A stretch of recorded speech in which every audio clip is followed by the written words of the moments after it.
Olá. A novela em torno da chamada Lei Candir, que se arrasta desde 1996, parece caminhar para o fim. O Senado Federal aprovou proposta que regulamenta um acordo firmado entre os governadores e a União. Acordo esse que já foi também homologado pelo Supremo Tribunal Federal. Para conversar sobre o que esperar da tramitação desse projeto na Câmara dos Deputados, eu recebo agora o deputado Reginaldo Lopes, do PT de Minas Gerais, e o vice-líder do governo, deputado Joaquim Passarinho, do PSD do Pará. Senhores, sejam muito bem-vindos ao Câmara Debate.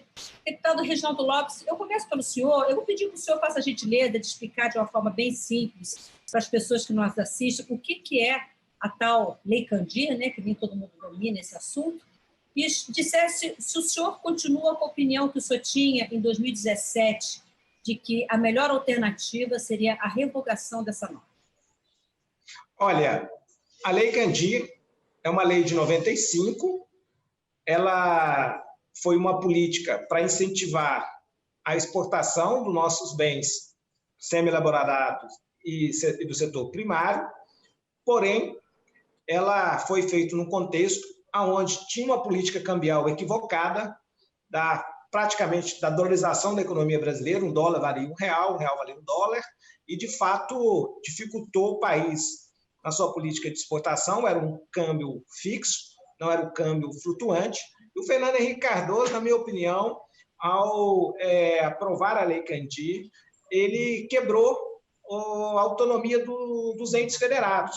E os estados, de lá para cá, se envolveram aí num endividamento absurdo, né? Então, eu sempre achei que, de fato, para o bem do Pacto Federativo, para a autonomia, preservando as competências tributárias, que já são poucas, né, dos subnacionais, no nosso modelo federativo, o melhor caminho para começar um debate sobre o novo Pacto Federativo, na minha opinião, era revogar a Lei Candir. É lógico que nós estamos também debatendo a reforma tributária, mas em nenhum momento, tanto a reforma tributária como a própria continuidade da Lei Candir, esse acerto de conta, não sinaliza para uma recuperação dos subnacionais. Então, o que nós estamos assistindo é um enfraquecimento do ente município e do ente Estado.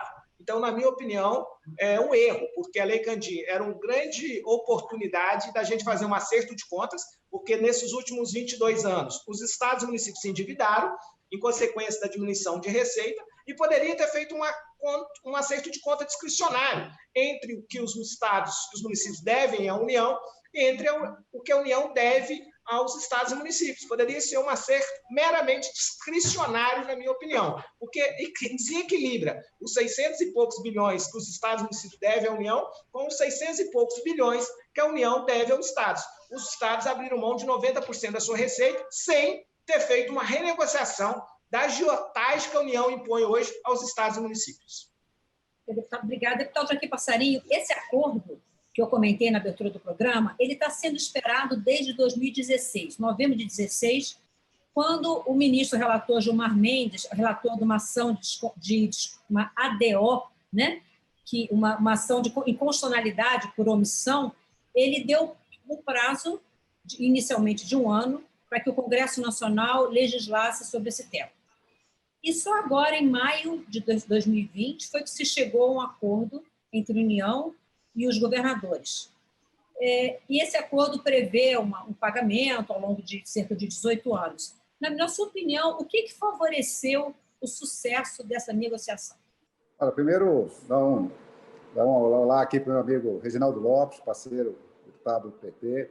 Dizer, Minas e Pará perdem muito com a Lei Candir, principalmente na nossa mineração, nossa exportação. Dizer que nós temos um pensamento um pouco diferente de simplesmente a revogação da Lei Candir poderia trazer hoje muitos prejuízos, não só para os estados, municípios, principalmente, que têm um royalties muito grande, mas principalmente para o nosso agronegócio, que exporta hoje uma grande quantidade de produção, que você não pense que simplesmente você revogando e passar a cobrar que essa exportação continuar acontecendo. Cobrar 5%, 7%, 17% de nada é nada. Então, nós precisamos ter isso com muita cautela. Eu defendo que a gente possa rever alguns setores. O setor mineral, Reginaldo, é um dos setores que a gente deveria rever, na minha opinião, nós poderíamos zerar isso, entregar para estados e municípios, os estados, principalmente, negociarem com a mineração, fazer uma negociação, não simplesmente a revogação, mas um entendimento com os estados. E queria louvar esse entendimento novo entre o governo federal e a representação dos estados do Distrito Federal. E, como você falou, isso já se arrasta aí por 25 anos. A Lei Candir, em tese, ela é boa, porém, nunca foi regulamentado a forma da compensação para estados e municípios. Os estados e municípios abrem mão da sua participação no ICMS, mas precisam ser recompensados. Hoje, os estados que mais perdem na Lei Candir, o Mato Grosso, o Pará, Minas, são estados que perdem muito, e nós precisamos desse recurso. Se esse recurso virar em forma de compensação, e essa já é um grande acordo que nós precisamos festejar, pela primeira vez, o governo federal sentou na mesa com estados e municípios e conseguiu, junto com a Justiça, uma negociação que não é a melhor para nenhum dos lados, mas nós estamos falando aí de 62 a 65 bilhões de reais, sendo pago mais de 4 bilhões por mês de uma dívida aí que está histórica para nós, dos municípios e estados, mas nós precisamos festejar esse acordo, mas precisamos aproveitar nesse novo pacto federativo, nessa reforma tributária, para discutir realmente alguns setores que podem sair, na minha opinião, na Lei Candir, mas que a gente faça isso de maneira gradativa, de maneira estudada, para que a gente possa rever parâmetros da Lei Candir, rever alguns setores que nós possamos passar essa competência para os estados, mas que a gente possa garantir que as nossas exportações continuem sendo um esteio, um dos esteios da nossa economia que está nos segurando, principalmente no meio dessa pandemia. Essas são algumas observações que tem que fazer, mas tenho certeza que a Lei Candir tem sido, para nossos estados, uma grande perda e prejuízo para que a gente possa trazer condições dignas de vida para a nossa população. Deputado Reginaldo Lopes, o acordo firmado e que foi aprovado no Senado por meio do projeto de lei 133, se não estou enganada, exatamente, 133 de 2020, ele prevê um pagamento de 58 bilhões de reais entre 2020 e 2037 e também um pagamento complementar de 3,6 bilhões de reais. E estabelece que 75% vão direto para os estados e 25% para os municípios, que é o equivalente àquela parcela do ICMS que os estados repassam para os municípios. Você acha que, da forma como ele foi costurado, ele minimiza um pouco essa questão do desequilíbrio federativo ou não? Permanece do mesmo jeito? Olha, evidente que eu tenho concordância com o deputado Joaquim Passarinho, viu, deputado? Não tem muita divergência, não. Eu acho que, quando eu falo de revogar a Lei Candir, eu apresentei 3 projetos em 2017. O mais radical e provocativo foi revogar a Lei Candir, perante a inércia do país, do parlamento e do governo federal, depois de 20 e tantos anos sem regulamentar a compensação. Então, eu propus uma saída radicalizada, vamos dizer assim. Mas é evidente que, se nós somos uma república federativa, a lei, o conceito da lei foi muito autoritário, porque o governo cria uma política para incentivar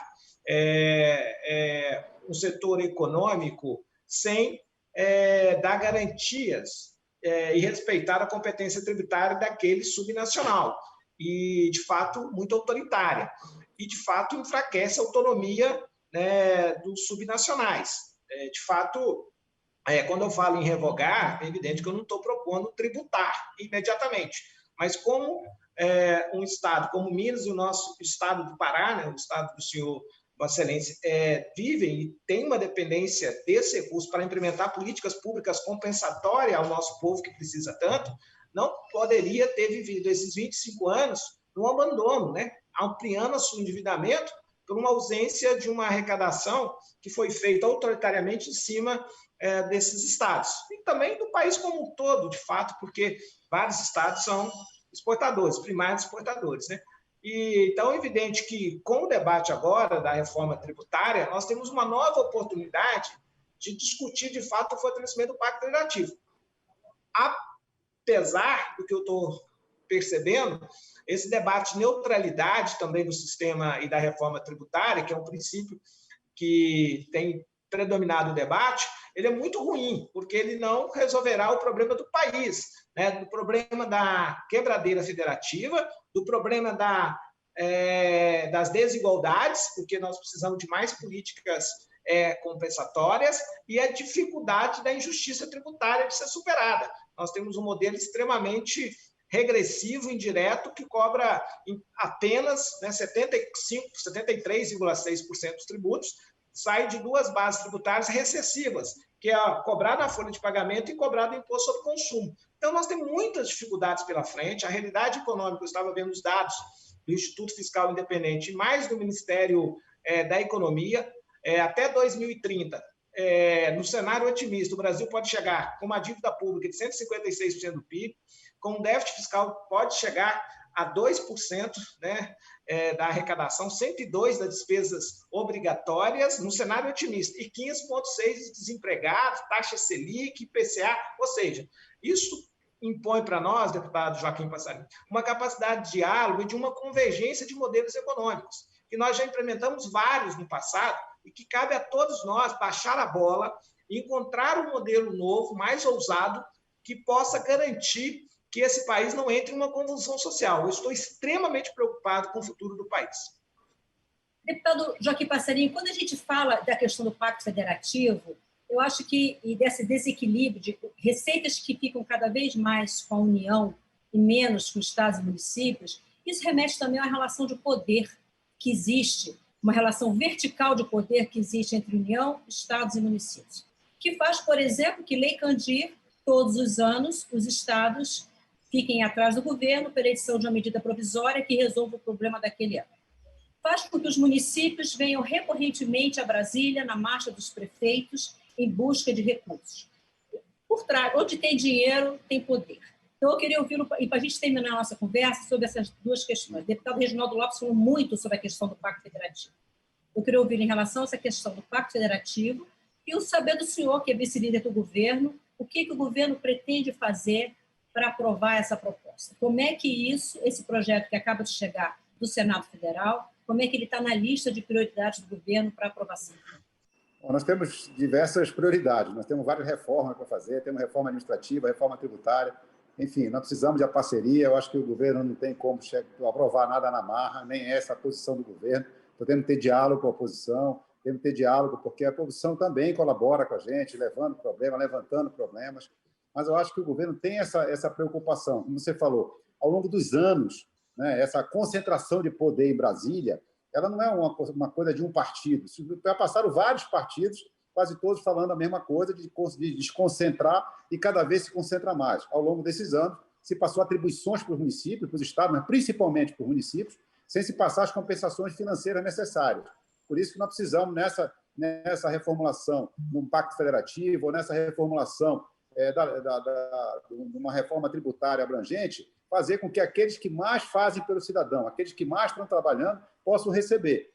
Vamos lá, não é algo fácil. Se fosse fácil, já tinha sido feito, né? O próprio Reginaldo tem essa coisa, mas sabe que o seu governo também passou 13 anos no governo, não conseguiu fazer essa mudança na Lei Candir. Não é muito fácil, não dizendo que é culpa de ninguém, não estamos botando aqui culpa para ninguém, nós temos que acabar de estar botando culpa para os outros, e vamos ter que sentar, a responsabilidade é nossa, é do Congresso atual, e nós precisamos ter capacidade, inteligência, e eu acho que nós temos isso, competência, para sentar com a oposição, dialogar, com a experiência que a oposição já tem de ter governado esse país, para que a gente procure soluções factíveis em que estados e municípios deixem de vir para cá de pires na mão, pedindo favores para o governo federal. Essa superconcentração de recursos em Brasília chega, ninguém aguenta mais, é uma fórmula que não deu certo e nós não queremos que isso continue. Senhores, muitíssimo obrigada pela participação no Câmara Debate. Eu conversei com os deputados Reginaldo Lopes, do PT de Minas Gerais, e Joaquim Passarinho, do PSD do Pará, sobre o acordo de compensação da Lei Candir. Esse acordo tramita na Câmara dos Deputados agora por meio do projeto de lei complementar 133 de 2020. Se você tem interesse em acompanhar essa proposta, basta na página da Câmara, Atividade Legislativa, Propostas Legislativas, marcar PLP 133, ano 2020, cadastrar o seu e-mail e você vai ser notificado de toda a movimentação desse projeto na Câmara dos Deputados. Eu sou Maristela Santana e a gente se vê em uma próxima edição do Câmara Debate. Até lá.